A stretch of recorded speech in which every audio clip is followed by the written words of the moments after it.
Show me what you got. Show me what you got. Show me what you got. Riding down your block with that thing, about to let it go.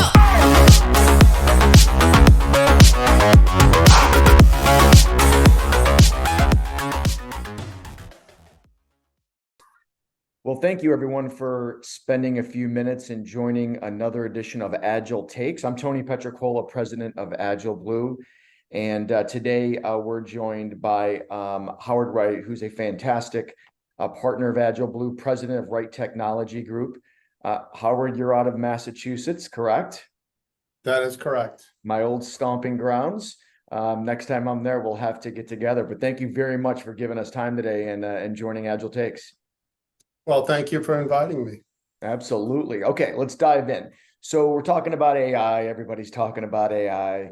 AI even came up in the presidential debate the other day, and I don't think anybody knew what they were talking about. It was kind of funny. But, you know, you and I are in technology, and specifically for myself and into cyber, you know, there's been an unmistakable amount of, you know, technology being pushed every day.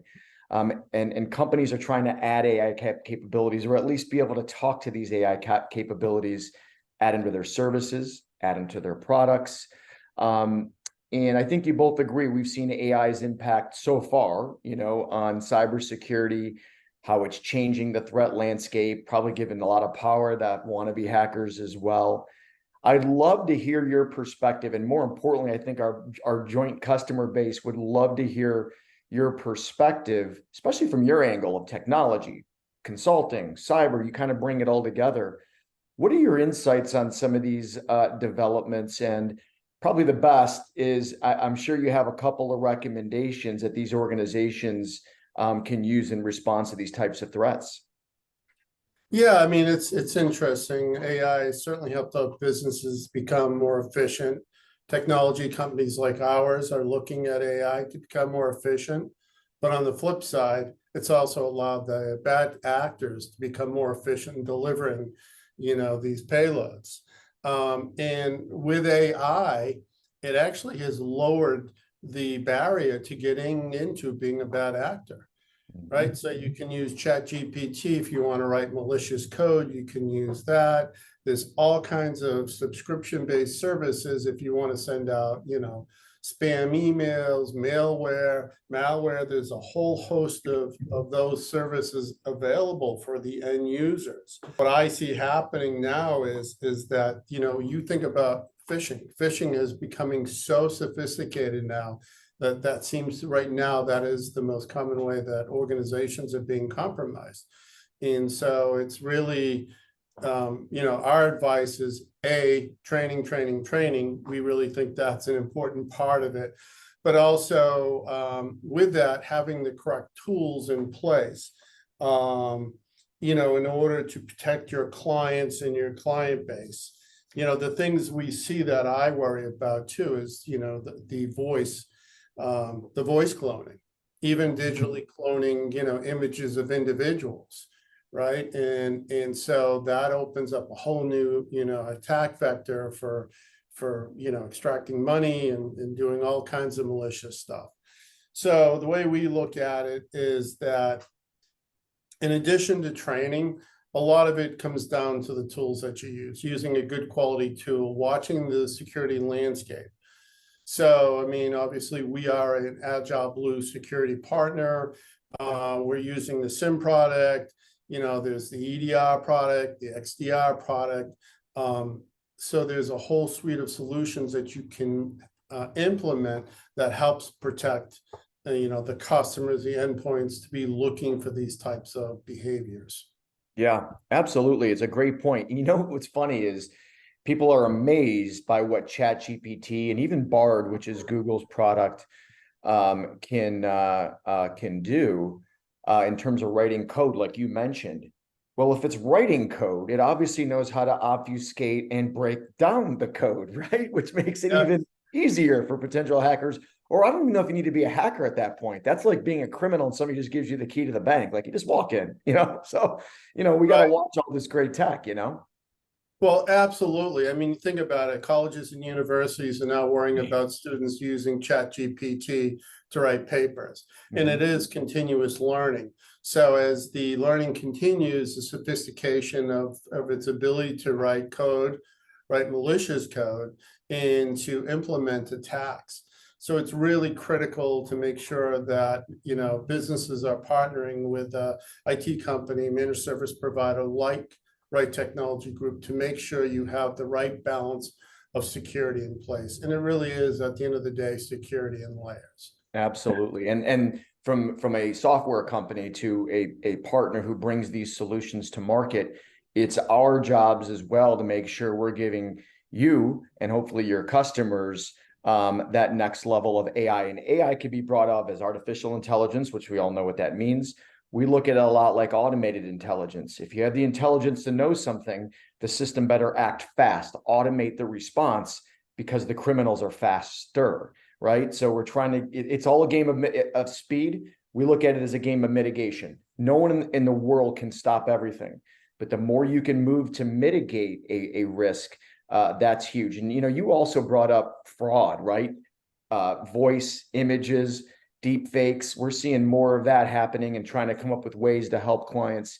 So when you think about the next era of cyber attacks, which I don't even know if it's the next era, it's probably the current era, you know, where they're more AI driven, they're more duplicitous, but they're so much more intelligent than what we've seen and harder to obviously defend against.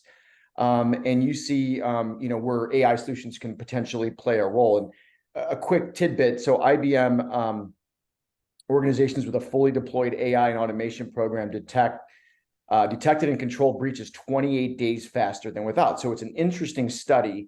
And especially when you think of MTTR, so your dwell time and your time to react and all these great things, would you say conventional cybersecurity solutions without AI, right? And at least without machine learning, which is obviously what AI is based off of. Do you think they're capable of fully mitigating these next generation threats?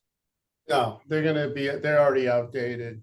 The reason why we started looking for alternative tools to protect our clients really is because they were inadequate for the job. Just think about it. When we implemented the SIM solution from AgileBlue, immediately we started getting notifications on Office 365, on the servers, anything that's going on. And the response is really fast. Rather than finding out a week later that someone's been compromised or a 365 business account's been hacked from Canada, you know, a week or 2 weeks ago, we know immediately. We know right away. We know that we need to change passwords. We know we need additional training. So really, it's about the speed and the efficiency in order to, you know, to mitigate any of these breaches and attacks. You know, the way I look at it, it's really becoming more comprehensive. And I know I've talked about your staff with this and what AgileBlue is doing and where I see the industry going. It's a multi-pronged approach, right? You need a tool in which you can ingest lots of log files, lots of data. You're looking for anomalies, you're looking for patterns, you're looking for things that would indicate a breach. And once you have that information, you can act upon it. But it's more than just ingesting the logs, right? It's also a level of looking at vulnerability assessment. You can't do vulnerability assessment once or twice a year. That needs to be integrated in with your SIM product, with ingesting logs, because the vulnerabilities come out daily, weekly. I review the CISA emails about new vulnerabilities on a regular basis. And sometimes the list is hundreds and hundreds of, you need AI to read that list for you and give you back what the summary is. Right. And then you think about the tools, right? You know, let's say you follow all of Microsoft patches, and then you run a vulnerability tool against it, and you're finding that you're missing some updates that was just a single patch that wasn't rolled out, or that your firmware may be out of date. So there's a lot of these things that allows you to act quicker to prevent the bad actors from, you know, pushing out, you know, those vulnerabilities to you. So it is a multi-layered approach. You know, again, it's you know, thinking about AI in terms of authentication, right? MFA. You know, one of the things they talk about is MFA fatigue, you know, and people constantly being dinged. you wrap AI into the MFA, that gives you a higher degree. You can let users know something is going wrong here. And again, all that boils down to training at the end of the day, letting users know what the landscape looks like. Well, Howard, you brought up two key words I thought were important. You brought up training a lot, and I think you're spot on. No matter what size of AgileBlue basically services the small and mid-sized business. I think you do as well. We don't go after the enterprise. The training for the smaller guys, and when we say smaller, we mean under 1,500 employees. So even 500 employees, like everybody thinks they got everything. They don't. As we wrap up today, Howard, this has been an excellent discussion because I can tell, this is something that's on your mind, probably something you're hearing from your customers. And you were very articulate in how you describe things.